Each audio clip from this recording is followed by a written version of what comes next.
$8 billion in severance obligations just appeared in Nvidia's latest 10Q filing, but most tech workers won't notice until it's too late. Here's what that number really means for your paycheck, your equity grants, and your timeline to financial security. You probably believe Nvidia's margin pressures are a 2027 or 2028 problem. That's the wrong belief, and it could cost you $50. 000 to $80, 000 in unexpected ordinary income in a single tax year. The correct reality is this: Nvidia's 10Q filings disclose $8 billion in severance obligations tied directly to TSMC contract penalties that spike if foundry demand collapses within 18 to 24 months. That's early 2026. This isn't speculation, this is pre-funded liability. Management is modeling and planning for reductions now, not later. The delta is stark. A $300, 000 earner expecting to hold RSUs through 2026 could face forced severance in Q1 2026, compressing what should be a phased vesting window into a lump sum payment. That acceleration shortens your deferral window by 12 months and triggers $50, 000 to $80. 000 in ordinary income in a single year, potentially pushing you from a 32% federal bracket into a 35% or 37% bracket, plus state tax.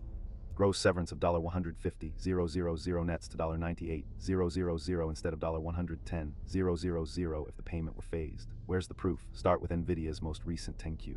Go to the liability section. You'll see severance accruals broken out by fiscal year. Cross-reference with the MD&A management's discussion and analysis where TSMC contract terms are disclosed. The contract includes penalty clauses if Nvidia's foundry volume falls below contractual minimums. If demand collapses, Nvidia pays penalties and accelerates severance to cut fixed costs. That's not accident, that's financial engineering. Historical precedent confirms the timeline. BLS Warren Act data from 2015 to 2023 shows that when tech firms pre-fund severance accruals at this scale, $8 billion is 3% of Nvidia's annual revenue. Actual reductions follow within 15 to 24 months. Intel's 2015-2017 cycle, AMD's 2016 pivot, and Qualcomm's 2018-2019 foundry exit all showed the same pattern. Accrual spikes, then layoff announcements 18 months later. Nvidia is on that same curve. Now, here's what this means for your taxes. Under IRS Publication 525, severance pay is treated as ordinary wages, not capital gains. If you receive $150, 000 lump sum severance in 2026 and earn $250, 000 in base salary that same year, your total ordinary income is $400, 000. That's a 37% federal bracket for single filers, plus alternative minimum tax amped exposure if you have exercised stock options. A phased severance over 2026 and 2027 would split the income and keep your 2026 ordinary income under the 35% threshold. There's also the equity question. If severance accelerates in early 2026, your RSU vesting likely freezes or claws back unvested tranches. Depending on your grant date and vesting schedule, you could lose 20% to 30% of projected upside. If your next vest was scheduled for July 2026 at a higher stock price and severance hits in February, you forfeit that tranche. That's not just lost salary, that's lost optionality on a stock you believed would compound.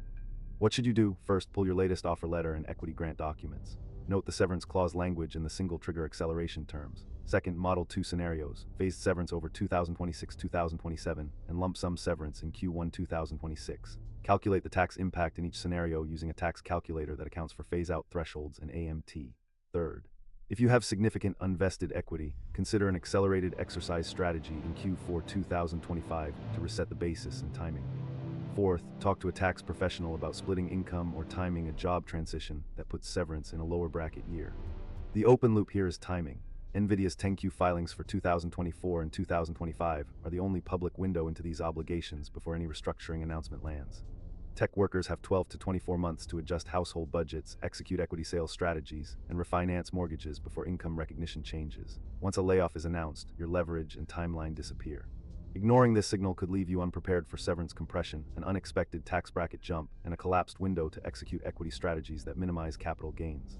The math is in the filings right now. The decision to act is yours. For the full case studies and the severance timing checklist I couldn't fit in this video, check the companion book, The MSDR Bitcoin Trick. The deep version with every spreadsheet and source is in the description. If this changed how you're thinking about your tech job, hit subscribe. I'm covering Meta's AI severance secret, why 2026 restructuring announcements aren't accidents, next week, dropping Wednesday. Ring the bell so you don't miss it. What's your biggest takeaway? Severance timing, equity strategy, or tax planning? Drop it in the comments. In strategy, the quiet observer wins.